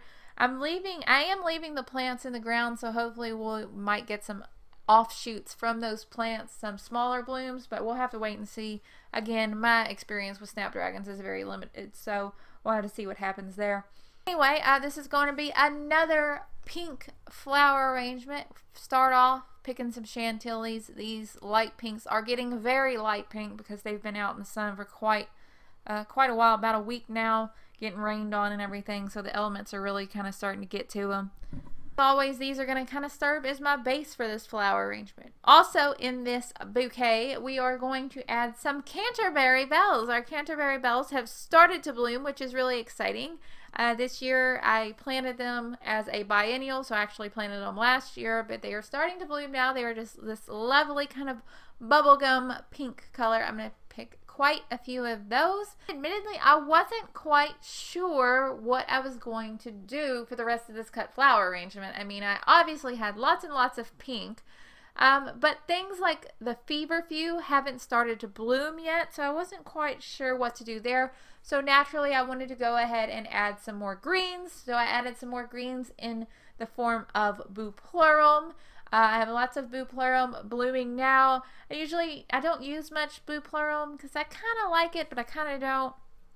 But I do have it because it does serve a nice purpose for the cut flowers. I also added a little bit of mint around the bottom rim of this vase. You'll see a little bit later. We added a little bit of mint, and we added a few spikes of our Bells of Ireland, that just really nice Bells of Ireland that we've been using to add a pop of green. Initially I wanted to add some roses to this, but we just had a thunderstorm and my roses got absolutely just pummeled with rain last night, so the roses are looking really rough right now, so no roses to use for this one. Overall, I think this one turned out pretty well. I'm just really loving these Canterbury Bells. I think next year, instead of just focusing on one color of the Canterbury Bells, I am going to go back and make sure I get an heirloom packet and that has the mix of the purples and the pinks, because I really like the purple and blue ones also. Not to mention, I think next year I'm going to space them out a little bit better because these plants are a little bit on the smaller side because I did space them so closely in the hoop house. Probably wouldn't grow them in the hoop house either, since they are a hardy biennial that can handle the frost. That's really about it for this video. Hopefully it was helpful. As always, you can leave any questions or comments that you have down below. I'm always trying to answer those. Usually I get to them in about a week. Sometimes longer depending upon how busy I am with work and, you know, the channel and everything. Hey everybody, what's up and welcome back to the garden. Today we're back for another cut flower arrangement, starting this one off with some larkspur. Over the past couple weeks, these larkspur here in the yard that we planted from seed last fall have been absolutely stunning. The flower spikes are so tall and vibrant, and the colors, wow. I'm not going to use all the colors today. Today we are going to be strictly focusing on the pink. The first thing I am going to do is start this flower arrangement, as I am going to find all of the pink larkspurs that are in bloom. I can't remember the name of this mix, but it came from Johnny's Seeds. It was on sale. I think it might have been the Imperial mix or the QIS mix. I'm not quite sure. Either way, it has these beautiful shades of pink. We have a very light, soft, kind of middle pink, a darker pink with some streaking on it, and kind of the darkest pink. It's kind of about 4 shades of pink in this mix that are all absolutely gorgeous. So the first thing I did, of course, is to go through there and pick these. After I did that, I made sure to arrange those in my mason jar, just around in kind of a circle, nothing fancy or nothing special. After that, I went over to the feverfew. The feverfew is almost finished here in my yard, so I grabbed as much feverfew as I could. A lot of them are looking really rough, so it wasn't actually that much. Next, I went ahead and I snipped the stems and kind of arranged those around the larkspur. If you do put the larkspur in first, you got to be kind of careful because you can knock those petals off. Probably would have been best for me to pick the feverfew first, but I don't really plan ahead when I make these videos, so sorry. After I'd done that, I was like, wow, I really love these colors. I really love the contrast. I really love what's going on. So I headed back into the garden to look for more pink flowers, and I was able to grab some of the Chantilly pink snapdragons that I have left over. Now these aren't in full bloom or anything like that. These are just kind of the remainder side shoots that are kind of just late bloomers. So I just kind of nestled those in where I could. After that, I kept searching for something else because I still felt like it just needed more. It needed more texture. It needed more something. I wasn't quite sure what it needed, but it needed something. And I saw that the Cinderella Lilac Zinnias were starting to bloom.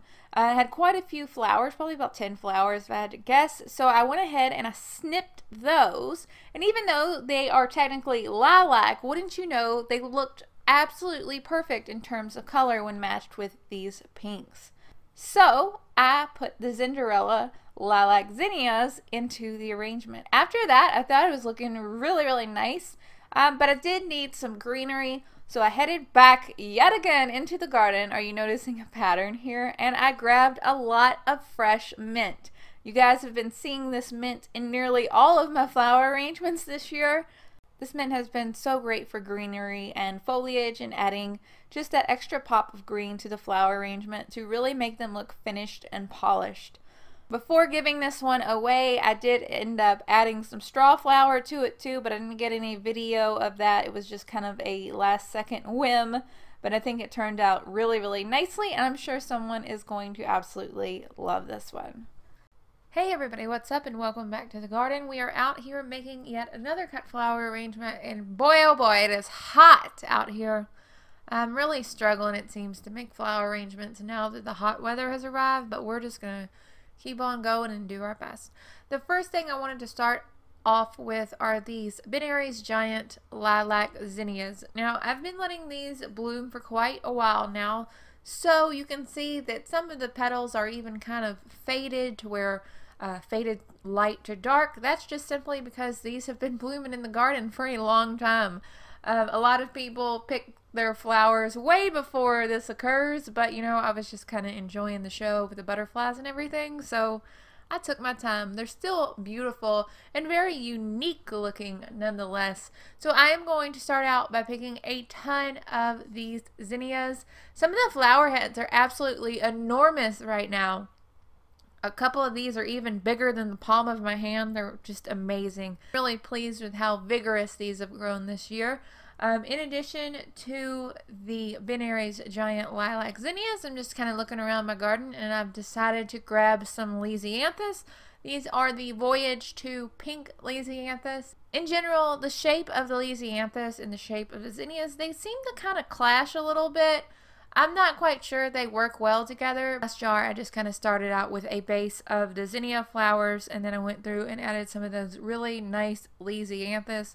Ideally, I would have used the green foliage first, but like I said, really lacking foliage. And for greenery in this one, I ended up using just some basil and some mint. The basil and the mint in the yard have really come through and been the main filler and foliage that I have used this season. And I know that mint can be invasive, but I find myself relying on it time and time again, so I'm actually glad that I have it. Once I kind of got my kind of foundation flowers into place, I did go back into the yard and grab a couple more things. I grabbed some more of that Red Sea Azuratum. I don't quite remember what variety I planted, but anyway, I just kind of worked that Azuratum in there. I think it plays really nicely with the kind of purple pink hues that I'm trying to bring together in this one.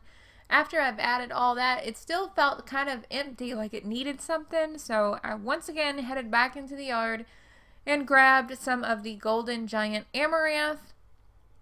Again, I had to strip off all the leaves because of so much insect damage on the amaranth. But I think it was just a nice color to kind of tie these all together. Overall, I think this one ended up looking fine. I mean, it's not spectacular or anything. It's really pretty, but I'm not quite sure I would go for this specific color combination again.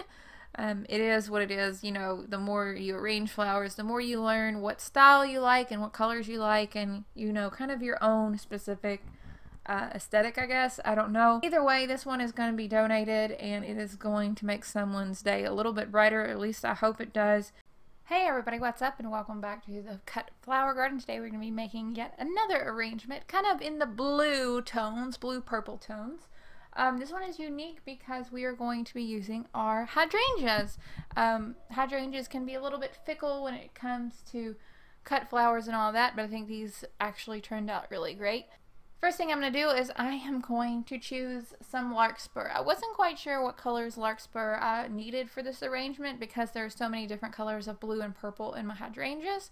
So I just picked at first some dark blues, some light blues, some lavenders, just kind of that spectrum of colors from my larkspur. This is likely going to be the last flower arrangement using the larkspur just because they are looking a little bit rough. They've been really getting battered with storms this year. So it was really nice while we had them in the garden, but this is probably going to be the last one. After I picked my larkspur, I'm just going to put them in my vase, obviously.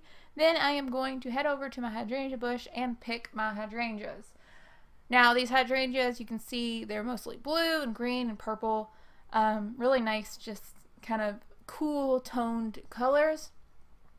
I headed over to my vase to check them against the larkspur, and I quickly found out that the dark colored purple larkspur did not match the arrangement. It kind of looks like it does here on the camera, but in real life it didn't go together. So what I did is I put the hydrangeas into the vase first, and then I put the light larkspur, the light colored kind of pastel lavender larkspur, in the vase with the hydrangeas. Now hydrangeas can wilt when you pick them. These didn't, these were just fine, but if you do have problems with wilt, you might consider dipping the stems in alum, or alum, I don't really know how to say it. It's A-L-U-M. I know that's a trick that some people use. I personally never do it. I don't have problems with wilting with my hydrangeas very often, so again, just something to keep in mind. After that, I took another stroll around the garden, really trying to figure out what other options I had. The garden's kind of sparse right now, so I decided to go once again with the white and the light kind of lavender blue colored Scabiosa pincushion flowers. The stems on these are nice and strong and tall right now. They are a little bit beat down just because we've had so much rain. In fact, it was raining while I made this. I feel like the last 10 videos I've made, it's been raining while I tried to make them. It's been really frustrating. But that's besides the point. Y'all don't care. Anyway, after I added those pincushion flowers, the only thing left that I needed was a little bit of filler and foliage, and of course that came in mint. Mint, of course. I've added mint to almost every flower arrangement this year. Mint has really come in handy for me, and finishing off these bouquets, I think it looks really, really lovely. This one's getting donated, as always. Hopefully somebody will love it. I felt like this one was a little bit off game for me, but I think it turned out really nicely nonetheless. That's really about it for this video. Hopefully it was helpful. As always, you can leave any questions or comments that you have down below. I'm always trying to answer those. Usually I get to them in about a week, sometimes longer depending upon how busy I am with work and, you know, the channel and everything. Hey everybody, what's up, and welcome back to the garden. Today we're going to make another flower arrangement, but I'm not really enjoying myself. We've had so much rain. I am basically just stepping over puddles. It's a nasty mess out here. Standing water is everywhere, and the mosquitoes are terrible. Hence the reason I have a mosquito candle, and I feel like I'm being eaten alive. Anyway, let's get right on into this. The first thing I wanted to do is, I guess, pick some flowers. I had some specific flowers in mind for this. I have some dahlias. I have one Castle Drive dahlia. It's a large pink one. I have a couple Amber Queen dahlias, and I have some Jomanda dahlias that are a little bit smaller than they should be. But I want to use all these anyway. These are the only dahlias blooming in my yard right now. So I grabbed those first and foremost is what I did. I really like this Castle Drive one. I think it's really pretty, but I grabbed those first. Well, I put the stem of those into some boiling water so that they could kind of condition while I was getting the rest of the flowers ready. After that, I went through the garden and I just started picking all kinds of zinnias. I was really trying to make an effort to color coordinate this a little bit. But not so much really. I don't think it turned out very well. Of course, everybody has a different opinion. So first I went through and I got some Banaras giant lilac zinnias. I also got some of the Cinderella lilac zinnias. I thought those would look really nice and kind of mixed those in the arrangement throughout. Even though towards the end you'll see these little Cinderellas kind of got lost. So I think looking back I would put the Cinderellas last. I also grabbed some Banaras giant wine zinnias. Those are the really dark purples, really nice kind of pinkish purple, and some Banaras giant salmon zinnias. And I basically just went to town arranging all these different zinnias in the vase. And then after I did that, I went through with my dahlias and added the dahlias. And, you know, looking at it, I was just like, it needs something. It needs some greenery. It's got to have something. And, of course, wouldn't you know, the mint. Are you guys seeing a pattern? Are you tired of hearing about this mint? I do a really bad job of having greenery in my garden. It seems like I always focus so much on the actual flower blooms themselves that I overlook planting any types of greenery.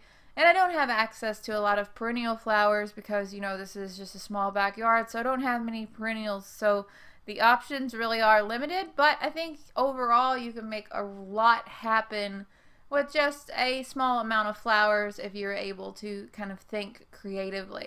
Overall, I'm not really disappointed with how this one turned out. I mean, I like the colors and everything, but as far as the shapes go, I feel like it's kind of a little bit kind of one-dimensional, but that's okay. You know, it's a nice summery arrangement. We're using our nice summer annual flowers, using all our zinnias and everything. And sometimes it's good to keep stuff just simple.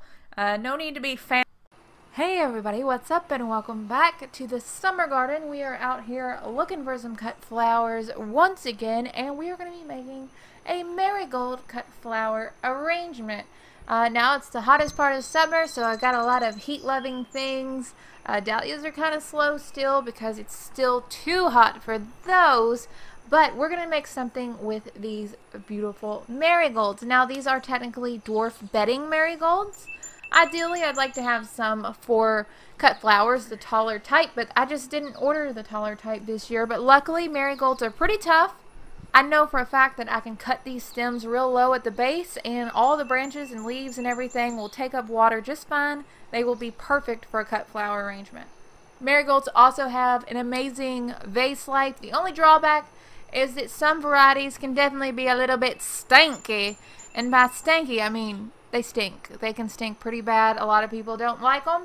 I personally don't mind them, so as long as these sit kind of away from me and I can't smell them directly, I'm not offended by them. It just all comes down to your own personal preference, I suppose.